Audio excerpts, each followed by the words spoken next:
Hello and welcome to All Important Words, the podcast that helps learners of English master the academic word list. We are your co-hosts, Jim and Bek, and we've got another useful and interesting academic word for you today. Jim, why don't you tell us what the word is? My pleasure, Bek. Today's word is phenomenon. Phenomenon. That's P-H-E-N-O-M-E-N-O-N.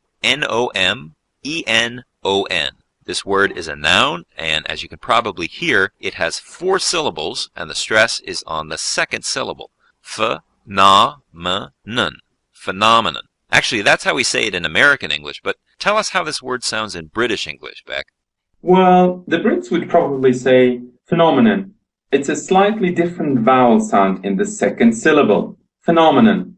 But don't worry too much about that. If you get the rest of the pronunciation correct, especially the stress, people will be able to understand you. And one more interesting thing about the form of this word, in the plural, we talk about phenomena. Not phenomenons, but phenomena. One phenomenon, several phenomena. Well, that's all well and good, Jim. But before going any further, we should probably tell the listeners what this word actually means. You're right, Bek, as usual. Why don't you do the honors? Okay, well, there are 2 meanings for phenomenon that we want to tell you about. The first is more common. It's an event or situation that can be seen to happen or exist. An event or situation that can be seen to happen or exist. You know, I think we're going to need an example sentence to make the meaning clearer. Okay, here is one. A rainbow is a natural phenomenon that occurs when sunlight combines with moisture in the atmosphere. Ah, nice one. So a rainbow is a natural phenomenon. In other words, it's something that happens in the natural world, and it's also something that might be studied, right? Because it's complex or hard to understand.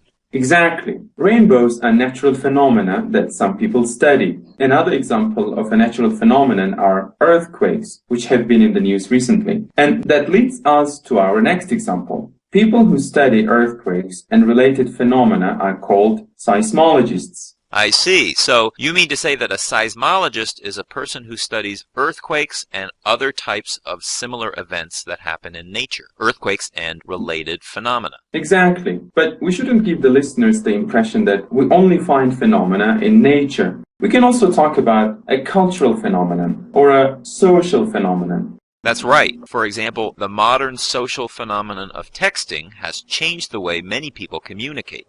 That's really true. And I'm sure some sociologists have already studied the phenomenon of texting. Do you text a lot, Jim? I text quite a lot. Actually, I prefer texting to calling people on the phone, like many of my male friends. Maybe it's a guy thing.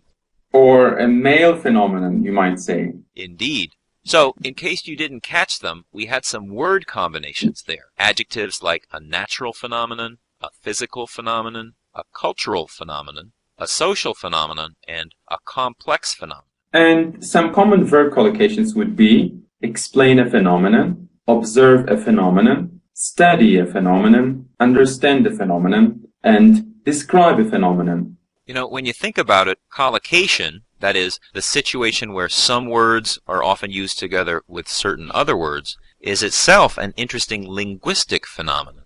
Interesting and useful, because it helps you remember words and use them correctly. Absolutely. But wait, wasn't there another meaning of this word we were going to discuss?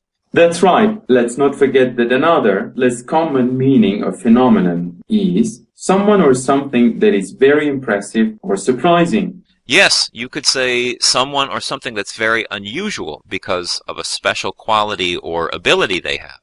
For example, the Harry Potter books are a modern publishing phenomenon. They are impressive and unusual because so many millions of them have been sold, and they've been read by so many children and adults around the world. Their popularity has made them a publishing phenomenon. Hey, Bek, do you think our show will ever become a podcasting phenomenon? Well, we can hope, Jim. We can always hope. All right, listeners, so that's our word for the day. Remember, you can find the transcript for this episode and previous episodes at our website, allimportantwords.com. While you're there, check out our links to the Macmillan Online Dictionary and the Longman Dictionary of Contemporary English Online, which is where we get some of the definitions used in the show. And if you have any questions, or if you want to suggest an academic word list word for us to cover on an upcoming episode, email us at allincludedwords@gmail.com. We'd love to hear from you. Until our next word, bye-bye. Bye!